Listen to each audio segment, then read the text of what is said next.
ఇదే ఆరోగ్యశ్రీలో ఇప్పుడు ఇన్సూరెన్స్ కంపెనీలకి కన్సార్టియంగా వాళ్ళని ఇంక్లూడ్ చేస్తున్నారు. గతంలో ఏంటి, ప్రైవేటు హాస్పిటల్స్కైనా ఆరోగ్యశ్రీ ఇంక్లూడ్ చేసి అక్కడ త్రూ ఆ ఖర్చు ప్రభుత్వం భరాయించేది, ప్రైవేటు వైద్యం కూడా అందేది ఇటు గవర్నమెంట్ హాస్పిటల్తో పాటు. ఇప్పుడు అలా కాకుండా ఇన్సూరెన్స్ కంపెనీలకు అప్పచెప్తున్నారు. దానివల్ల ఏమైనా ఇబ్బందులు ఉంటాయంటారా? 100% ఇబ్బందులు ఉంటాయి. మీకు దాంట్లోనే ఇప్పుడు వెళ్తాను. మీకు క్లియర్గా ఇప్పుడు ఏంటి, ప్రభుత్వం పర్యవేక్షణలో ఉందనుకోండి సార్, ఏదైనా కూడా ప్రభుత్వ పర్యవేక్షణలో ఉంటే ఎస్ ఆ ప్రభుత్వం ఒక సెలెక్టెడ్ హాస్పిటల్స్ పెట్టింది.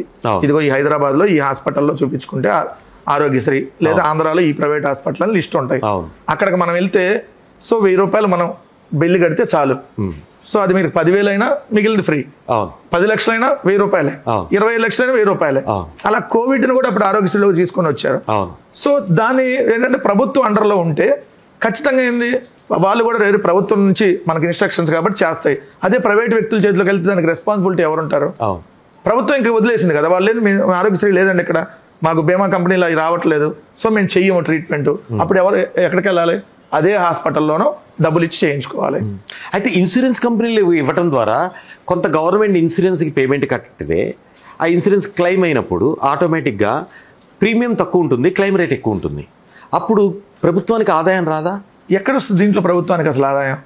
అంటే ప్రభుత్వం ఇప్పుడు ఆ బీమా కంపెనీలకి లాభం చేకూర్చడం కోసం చేస్తున్నటువంటి పని. ఒకటి నేను అనేది ఏంటంటే, క్లెయిమ్ రేట్ ఎక్కువ ఉన్నప్పుడు ప్రీమియం రేట్ తక్కువ ఉంటుంది, క్లెయిమ్ రేటే ఎక్కువ ఉంటుంది, ప్రీమియం తక్కువ ఉంటుంది.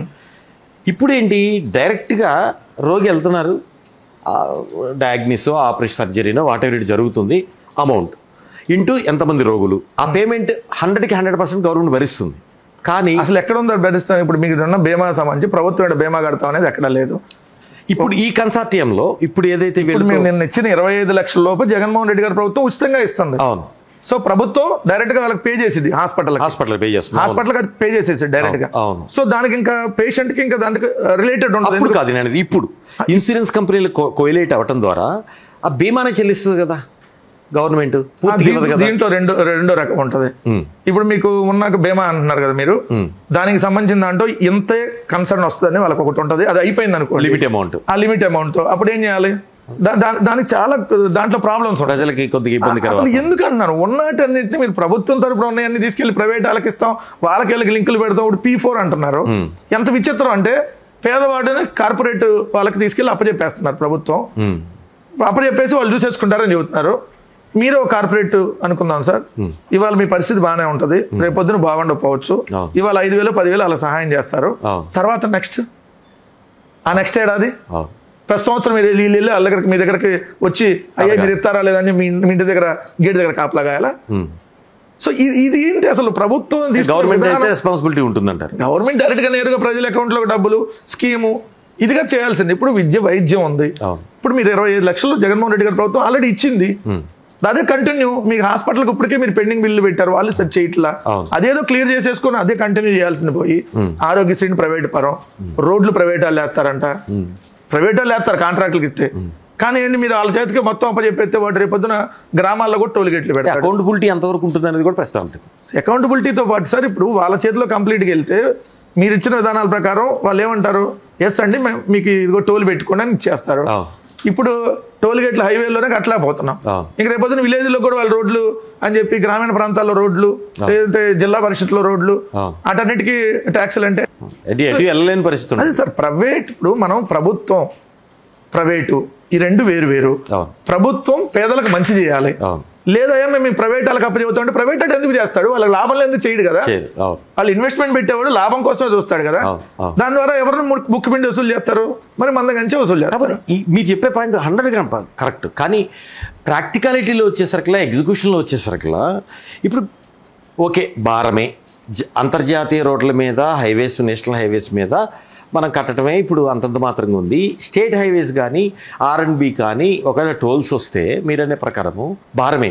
కానీ రోడ్ల పునరుద్ధరణ జరిగి టైం సేవ్ అవటం కానీ, ప్రమాదాలు తగ్గడం కానీ కొంత అది కూడా రాజీనామా చేసేసి డైరెక్ట్గా ప్రైవేట్ వాళ్ళని ఎందుకున్నాము, సిస్టమ్ మార్చేయండి ప్రజాస్వామ్యం. ఓకే, ఇదే అయితే ఇంకెందుకు ప్రజాస్వామ్యంలో సిస్టమ్ మార్చేయండి. సిస్టమ్ మార్చేసి ఎవరికి డబ్బులు ఉన్నాడని వెళ్ళుకోవటము, ఇంకా అసలు లేదు అని ప్రజాస్వామ్యాన్ని పూర్తిగా దేశం ప్రజాస్వామ్యయుతంగా కాకుండా మార్చేస్తామని రాజ్యాంగాన్ని కూడా మార్చేయండి సార్. ఒక ప్రభుత్వం అంటే ఒక రెస్పాన్సిబిలిటీ. ప్రజలకు బాధ్యతగా ఉండాలి.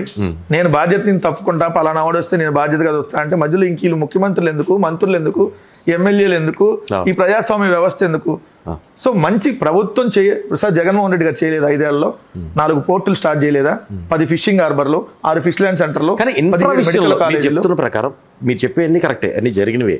కానీ రోడ్లు ఇన్ఫ్రా విషయంలో కొంత వెనుకబాటు కాదా?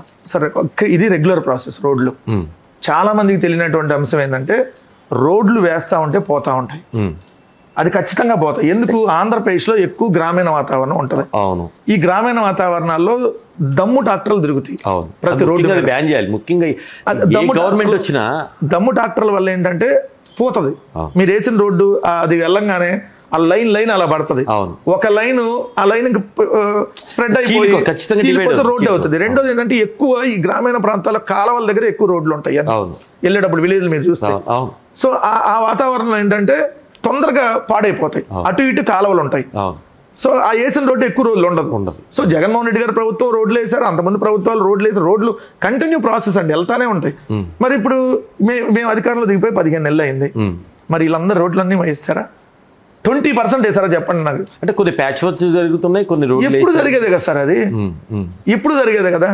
మీరు కొత్తగా చేసింది మీరేమన్నారు? సంక్రాంతి కల్లా, ఏ సంక్రాంతి? 2024 సంక్రాంతి. సో 2025 అంతే 24 వీళ్ళు అధికారంలోకి 25 సంక్రాంతికి పూర్తి చేస్తాం అన్నారు. 26 సంక్రాంతి కూడా వస్తుంది కదా, అప్పటికన్నా ఇస్తారా కనీసం? సో చూస్తే అంత దారుణంగా ఉంది, చూస్తున్నాం కదా రోడ్లు. సో మా మీద బురద తల్లే ప్రయత్నం వాళ్ళు చేశారు బలంగా. 2 పత్రికల్ని, 10 శాటిలైట్ ఛానల్, 500 యూట్యూబ్ని ఏకబిగా పొద్దుని సాయంత్రం దాకా మా మీద ప్రయోగించేసి మేము అమ్మ అంటే నీ అమ్మ అన్నట్టు ప్రచారం చేశారు.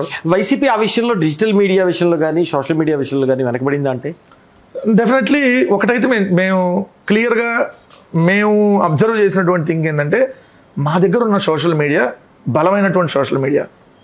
మీరు ఎన్ని రకాల ప్రలోభాలకు గురి చేసినా లొంగరు. మీరు కేసు పెడతానంటే పెట్టుకోండి, మళ్ళీ అదనంగా ఇంకో పోస్ట్ పెడతాం, జైలు నుంచి బయటకు వచ్చిన మరుక్షణమే పెడతారు పోస్టులు. సో మాకున్న బలం ఆ సోషల్ మీడియా. మీరు అన్నట్టుగా మేము వాళ్ళలాగా పెయిడ్ మీడియా నడపలా. సో పెయిడ్ కనపడ్డప్పుడు ఏంది, పెయిడ్ ప్రమోషన్ మీకు ఎక్కువ కనపడతాయి.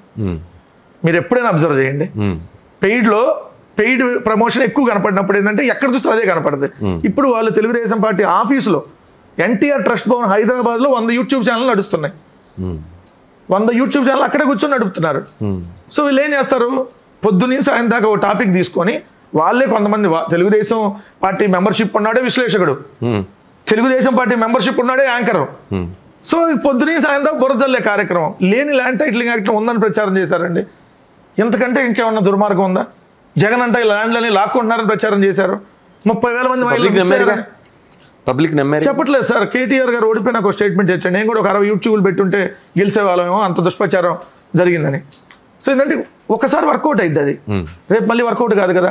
అందుకని ఆ సోషల్ మీడియా ఇంకో టాపిక్ మీద అవ్వచ్చు సార్. అదే సోషల్ మీడియాని చూసి ఈరోజు చంద్రబాబు నాయుడు గారు భయపడితే చట్టాన్ని తెస్తున్నాయంటే మరి YSR Congress party social media ఎంత ప్రజల్లో బలంగా చొచ్చుకొని వెళ్ళిందని దానికి అర్థం కదా. అంటే మేము చెప్పే కరెక్ట్ పాయింట్ టు పాయింట్ ప్రజలకి రీచ్ అవుతున్నాయనే కదా. మేము ఎక్కడ అబద్ధాలు చెప్పట్లా. ఎక్కడైతే వాళ్ళు జరిగినటువంటి వాస్తవాన్ని, ఇప్పుడు మెడికల్ కాలేజీలు ఉన్నాయి, ప్రైవేట్ పరం చేస్తున్నా అదే చూపిస్తున్నాం. సో విశాఖపట్నం స్టీల్ ప్లాంట్ మొన్నటిదాకా ఏం చెప్పారు, నాకు ఒక్క ఎంపీని ఇచ్చే చాలు. అసలు పార్లమెంట్లోకి వెళ్ళి పొద్దున్న సాయంత్రం దాకా ఎరగదీసి పిచ్చి వస్తారు మా వాళ్ళని చెప్పాడు కదా పవన్ కళ్యాణ్. ఏమైంది? ఆ అంశం మీద మళ్ళీ మాట్లాడదాం. అయితే ప్రభుత్వం దీని మీద పునరాలోచించాలి. పీపీపీ కావచ్చు, P4 కావచ్చు, ఏదైనా కానీ పబ్లిక్ యూటిలిటీస్ మీద కానీ పబ్లిక్కి రావాల్సిన రాజ్యాంగం ప్రకారం రావాల్సిన విద్య, వైద్యం, ఉపాధి విషయంలో పునరాలోచించుకోవాలి. పబ్లిక్ అన్యాయం జరగకూడదని తెలుగు రాజ్యం కోరుకుంటోంది. Thank you. హలో, తెలుగు రాజ్యం ఛానల్ చూస్తున్నారా? సామాజిక, రాజకీయ, జీవన చిత్రణే తెలుగు రాజ్యం. అతిశయోక్తులు, అసత్యాలు ఉండవు. రాజకీయ కోణం కాదు, ప్రజా కోణమే కొలబద్ద. తెలుగు రాజ్యం వీక్షణ మీ ఉత్తమ అభిరుచికి నిదర్శనం.